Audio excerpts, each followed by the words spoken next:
Robin from my Alkaline Vegan Journey. And we just finished a really nice set with Instagram Live. And I'm on Instagram at my Alkaline Vegan Journey dot as well. Actually, I'm on all social media as my Alkaline Vegan Journey. My store is myalkalineveganjourney.com, and we sell all things sea moss. I moved here to St. Lucia in February of 2022, and I've been diving for wild crafted sea moss so that you can have real sea moss with all the nutrients, where we cut it from the reef, the coral, and the rocks in the Caribbean Sea. So you get all of your divine nutrients and minerals from our sea moss.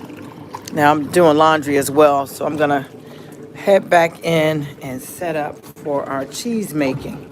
For the live that we did on Instagram, we are supporting our family members who are fasting and are on day 10 of a 21-day all-water fast.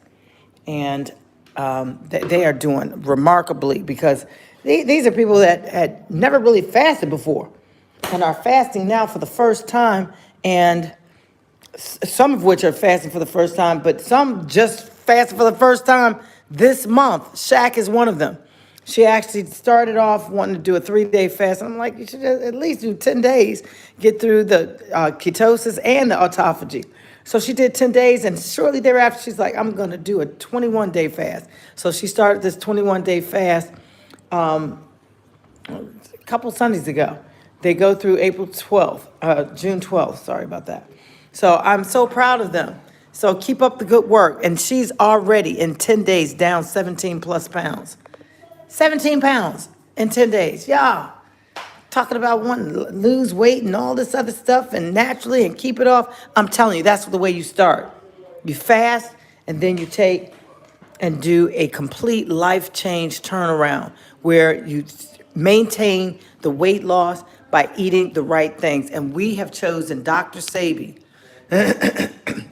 and we use his nutritional guide so that we are eating all things that are alkaline once ingested and wild, meaning that they're not cross-pollinated, they are not genetically modified, they are as wild as can be.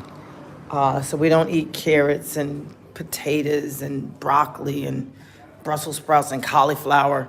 We eat real food, wild food, like some of the greens, turnips. And I have to wonder about kale, because kale, I think, has been altered too after all the hip hop, you know. But let's get started. We're gonna make alkaline vegan cheese. And the cheese, and I can't even put a name on it, because I know some people want to call it cheddar cheese. Some people want to call it mozzarella, depending on how it turns out and how it tastes. I'm just calling it cheese because it's slightly meltable. Actually, it is meltable, but I'm trying to confirm a cheese that is not only meltable, but stretchy. That would be the epitome. Huh? Yeah, I'm on live right now on YouTube. Yeah. Just roasting up a breadfruit in the front, no? Say again? Just roasting up some breadfruit in the thing. Just roasting up some breadfruit. Oh, you're roasting breadfruit? Oh, okay, I gotta get some so I can learn how to do it. But excuse me 1 second, I'm about to start making some alkaline vegan cheese for my family members. Yeah. Let's see. So, what you're gonna need first and foremost is the pan. Now, I start my sea moss with, guess what? Sea moss, yes. Authentic, wild crafted sea moss. And I'm gonna tell you, this fly really wants to die. I'm telling you, he's like flying in my face. Like, I dare you to crush me. Now, this sea moss, what I did is I washed it thoroughly, and then I soaked it in some spring water. And this is what's left. So I'm gonna use this, well, some of it, as the beginning of my, as a matter of fact, let me set up my screen. This is how I have to do my screen because I don't have my ring stand. Ah, shoot. I'm not trying to lock in a screen.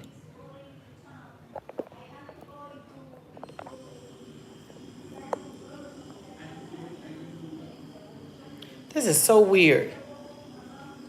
I'm not understanding why this phone does this, but this is the pan, and I'm gonna start it.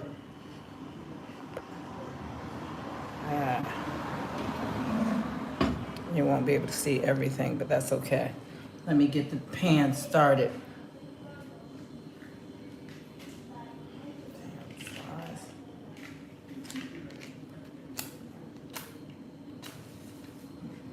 So, guys, what I did is I put all of my, I put all of my ingredients that I'm gonna use together. And they include the black salt and the hot chili pepper or powder. What's these? I gotta keep them in these containers. Hot chili powder, the black salt, and we're gonna add those once we get the main ingredient, which is the sea moss melted. Now, I do not have any agar, whatever you want to call it. I'm just going to put all the sea moss directly into the pan, and it's going to melt.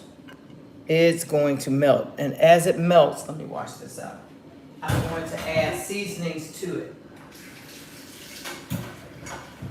And the seasonings that you add is really going to dictate what your cheese tastes like. Now, instead of using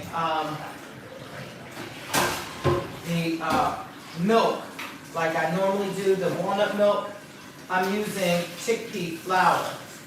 And I'm just going to try this out to see how it turns out. So let's see, I got chickpea flour that I'm going to use just to see how it turns out. For some reason, I don't know why I'm not using the walnut milk. I do have the cream, the coconut cream that I may add as well. I really don't know why I'm not using walnut milk, because that's the best way, because you want to mimic what real cheese is made out of as closely as possible. And the way I do that is by, of course you add the walnut milk and let it get a little sour or whatever by adding your key lime juice to the milk, and it makes it curdle a little bit, or it's supposed to. But I think this is the best way. Now, instead of adding water to this, what I would have done is add walnut milk, and I don't know if I want to mess up my walnuts. Oh, that's good. That's a good thing. Roll that stuff. Instead of the water, add the milk. Yeah, but it's not real milk. It's just water with walnuts, so it could mess it up. But yeah. So let's do this. Actually, I like coconut milk. Yeah, coconut cream may help it as well. But we're gonna first melt this. This is how I did it before. And let's see, I don't see Shaq in the house yet, but we're just gonna let this melt. And let me see, I don't know, I may just do some of the walnut. But see, to do the walnuts really,